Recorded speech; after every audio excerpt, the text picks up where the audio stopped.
Jiddu galeessatti waraanni guddaa waboo fi mootummaa gidduutti jabaatee akkuma itti fufetti jira.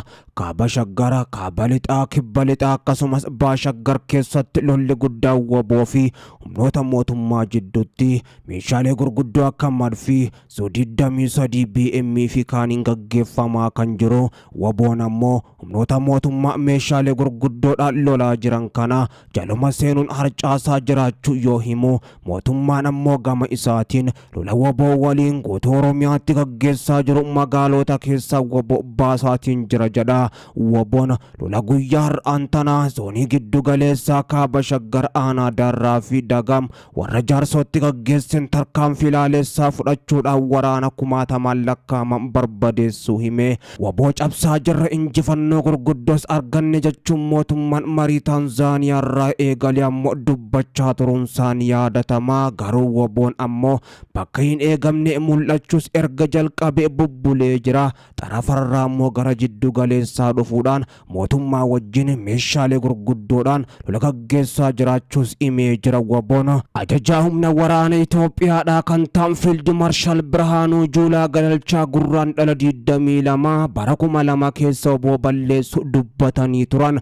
Jeneraal Birhaanuu Juulaa shiftoonni kanneen rukuttaan raafan baqatanii jiru, isa baqate waraanni raayyaa ittisa biyya barbaadaa jira jechuudhaan waboo balleessuu isaanii himanii kan turan waggaa lamaan har'aati. Haa ta'u garuu kun waboon zoonii giddu galeessaa Kaaba Shaggar aanaa Darraa fi Dagam warra jaarsoo keessatti waraana guddaa muummee hin qabne fixuusaatis ammoo beeksisee jira. Ministeerri muummee Abiyyi Ahmedis ebla 14 bara 2022 walgahii qondaalota waraanaa wajjin godhatan irratti humnooti diinoota maraa hiikkachiisutu barbaachisa, shanee ganee banee kanneen jedhaman hunda hiikkachiisuu barbaachisa kan jedhan, hidhannoowwan qaamolee raayyaa ittisa biyyaatiin morkatan harka jiran hunda ammoo hiikkachiisuun barbaachisaadha jedhanii turan.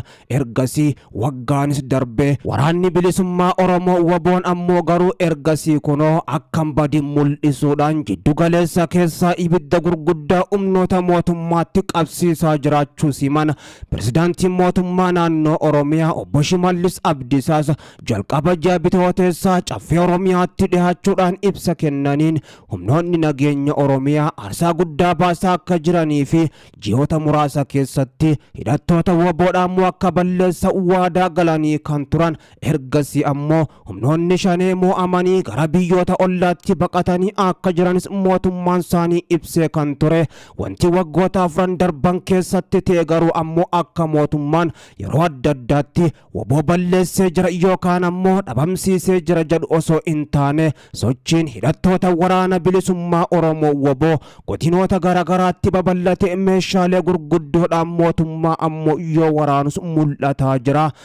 Jalqabumarraayyuu waraanni bilisummaa Oromoo waboon yeroo jabaachaa deemu kanaan dura muummee Abiyyi Ahmed haasaa paarlaamaa irratti taasisaniin hidhattoonni waboodhaa kan isaan ammoo shanee ittiin jedhan deeggarsa uummataa akka qabanii fi uummanni maaliif akka isaan deeggaru ammoo qorachuu qabna jechuudhaan dubbatanii kan turan. Kunis ammoo akkuma muummee Abiyyi Ahmed ja'anii turan hidhattoonni waraana bilisummaa Oromoo waboon uummata keessa jiraachuudhaaf deeggarsa uummataa qabaachuu isaaniitiif waraana bilisummaa Oromoo waboo kana balleessuudhaaf rakkisaa akka ta'e kan dubbatan keessa beektonni. Amma waboon funyaan Finfinnee jalatti mootummaa jalatti siquudhaan mootummaa Abiyyi Ahmed funyaan qabee hafuura kutee jiraachuus himee jira.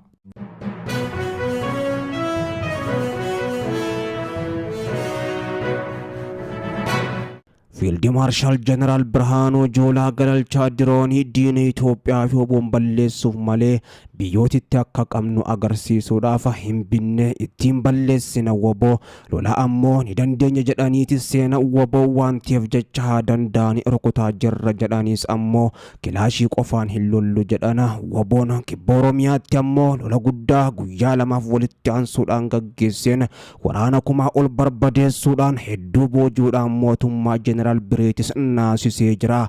Kuni ammoo kan ta'e osuma diroonii Fiild Maarshaal Jeneraal Bireen ittiin dhaadatan jiruu fi akkasuma xiyyaarri lolaa jeetti MiG-29 fi helikoophtaroonni jiranii kibba Oromiyaatti waboon ammoo humnoota Jeneraal Biree kanas gudii godhe. Wataaddarri Jeneraal Biree Juulaa kibba Oromiyaatti waraana bilisummaa Oromoo waboo loluudhaaf ammoo dhaqe guutumattuu nyaadhamuudhaan waboodhaan barbadaa'e.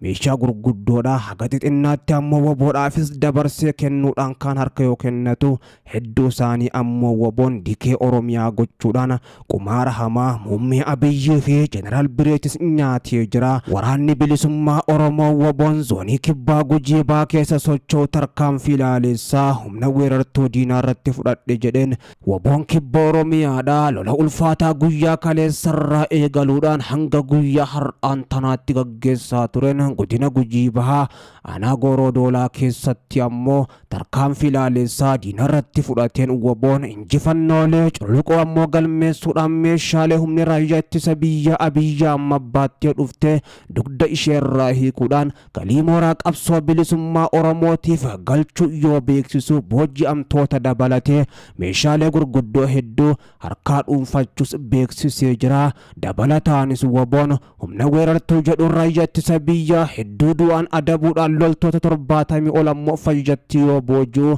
lola kaleessarraa hanga guyyaa har'aan tanaatti gaggeessaa jiruun 300 ol ammoo bakka irraa deebiin qabnetti erguudhaan barbadeessuudhaan madoonis 260 ol akka taate kana hunduma ammootu waraanni mootummaa dhiisanii baqachuus ajajaa waboo bakkichaattis beeksisanii jiru. Tarkaanfiin gootichi waraana bilisummaa Oromoo waboon fudhatu hamma bilisummaa Oromoo fi walabummaa Oromiyaattis itti fufa kan jedhan ajajaa waboo naannichaa humni isaanii diinarratti injifannoo gonfachuun naasise sabichas abdachiisu himuudhaan haga bilisummaatti loluudhaafis akka jiran imanii jiru. Waraanni bilisummaa Oromoo waboon bifa kanaan ammoo dhaadannoo Jeneraal Bireetii fi Abiyyi waan hojii dhabsiisaa jiru fakkaata. Kan isaan ammoo waboo balleessuuf jirra jechuudhaan dhaadatana. Waboon jiddu galeessattis ibiddaan ammoo waadaan jira kan jedhe waraanni mootummaa ammoo baqachuudhaan awwaara kaasaa jiraachuunis imamee jira. Wal waraansi waboo fi humnoota mootummaa gidduutti gaggeeffamaa jiru kan durii caalaa jabaachuudhaan ammoo hammaate guutuu biyyattii keessatti itti fufee jira. Lixa Oromiyaattis ammoo humnoonni mootummaadha yeroo mariin Tanzaaniyaatti gaggeeffamaa ture waboo balleessuudhaaf ammoo lixa Oromiyaatti geeffamaa turan achi buuteen isaaniitis hin baramne.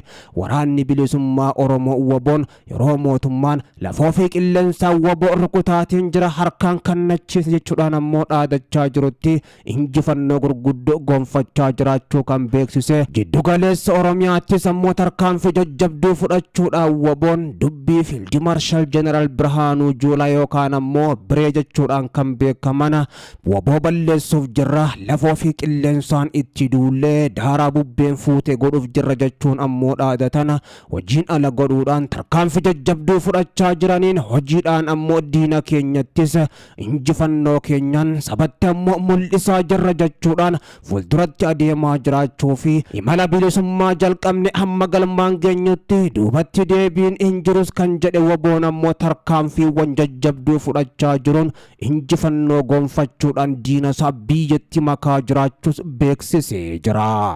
Waraanni bilisummaa Oromoo waboon godina lixa Wallaggaa aanaa Ayiraa fi Gullisoo keessatti tarkaanfii jabduu guyyaa lamaaf walitti aansuudhaan humnoota mootummaa gubbatti fudhachaa tureen injifannoo galmeessee jiraachuu beeksisee gootichi Abdii Sabaa waraanni bilisummaa Oromoo godina lixa Wallaggaa aanaa Ayiraa fi Gullisoo keessatti tarkaanfii jajjabduu waraana faashistii PP irratti fudhachuudhaan du'aa fi madoon adabee meeshaalee waraanaa gurguddoo irraa hiikee jiraachuu beeksisee tarkaanfii boonsaa Korommiiwwan lixa biiftuu waboon aanaa Ayiraa bulchiinsa magaalaa Bondoowwoo keessatti mooraa waraana maafiyaa PP irratti fudhateen ammoo humna diinaa kan jedhu irraa ittisa biyyattiirraa hedduu isaanii barbadeessuudhaan hedduu madeessee tikoota waraanichaatis ammoo harkaan qabee jiraachuu waboon ifoomse. Tarkaanfii bulchiinsa magaalaa Bondoowwoo irratti ammoo fudhateenis qawwee danuudhaa fi rasaasa kumoota hedduudhaan lakkaaman bireeniidhaa fi akkasuma meeshaawwan biroo gurguddoos waraanni bilisummaa Oromoo waboon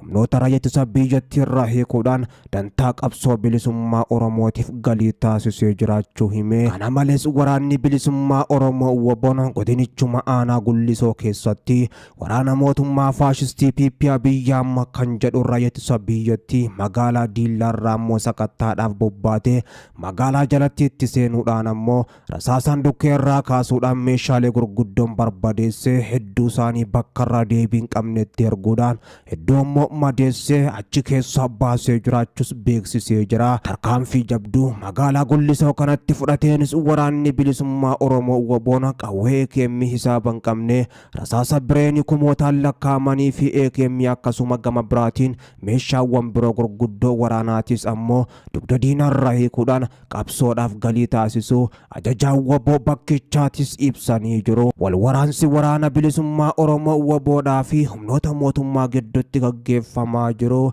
Baha Biiftuurraa kaasuun hamma lixa Biiftuu fi kaabaa fi kibbattis ammoo kan durii caalaa hammaachuudhaan gaggeeffamaa jira. Inumaatu ammoo kan jiddu galeessaa kan durii caalaa hammaachuudhaan waboon mootummaa kokkee qabaa jiraachuu fi dirreewwan waraanaa hundarratti injifannoo gurguddoo gonfachuun humnoota mootummaa Abiyyi Ahmad Oromiyaa lafaa walcha isaanii gochaa jiraachuu kan beeksise. Tarkaanfii jajjabduu yeroo ammaan tanaa fudhachaa jiruun goleewwan Oromiyaa mara keessatti injifannoo boonsaa argadhe kan jedhes waraana bilisummaa Oromoo waboodha. Waraanni bilisummaa Oromoo waboon erga mariin nagaa fashalaa hedduula imala bilisummaa jalqabeen Oromiyaa dhuunfachuuf akka jiru beeksise. Waboon imala duula bilisummaatti dirqiidhaan kan nu dhiibaa jiru haala mootummaa gabroonfataa kanaati kan jedhe. Kuni ammoo filannoo keenya qofaas osoo hin taane dirqamas jechuudhaan lola ulfaataa meeshaalee gurguddoodhaan dabaalame gaggeessaa jiraachuu hime. Araara caalaa warra waraana filatee uleen teenya ammoo isaan rukutuuf jirti kan jedhan ajajaan waraana bilisummaa Oromoo zoonii jiddu galeessaa lola hamaa amma gaggeessaa jiraniin lafa tarsiimoo lolaa taatee hedduu dhuunfachuudhaan waraanni bilisummaa Oromoo waboon bakka hedduutti kaambiilee waraanaa fi magaalota marsuudhaan ajaja haleelii qofaa eeggachaa jira jechuudhaan warra xurumbaa waraanaa afuufan Pirezidaantii Shimallis Abdiisaa Fiild Maarshaal Jeneraal Birhaanuu Juulaa fi duree Itoophiyaa muummee Abiyyi Ahmadiif carraan isa dhumaa kennamee jira jechuudhaan akeekkachiisuun isaanii dhagahame. Lolli hamaan lafoodhaa fi qilleensarraan jettiiwwan waraanaa helikoophterootaan akkasumas dirooniidhaan Oromiyaa keessatti waboodhaa fi mootummaa jidduutti gaggeeffamaa jira. Waraanni bilisummaa Oromoo zoonii kibba baha Oromiyaa birgeediin hambaa Aanoolee ammoo tarkaanfii ilaalessaa fudhanneen injifannoo argannee jirra kan jedhe. Waboon zoonii kibba baha Oromiyaa lola jabaa aanootaa fi gandoota baadiyyaa hedduu keessatti gaggeessee waraana mootummaa Abiyyi Ahmad humna diinaati kan jedhuun akka baala mukaatti harcaasuun injifannoowwan gurguddoo gonfatee jiraachuus beeksisee jira.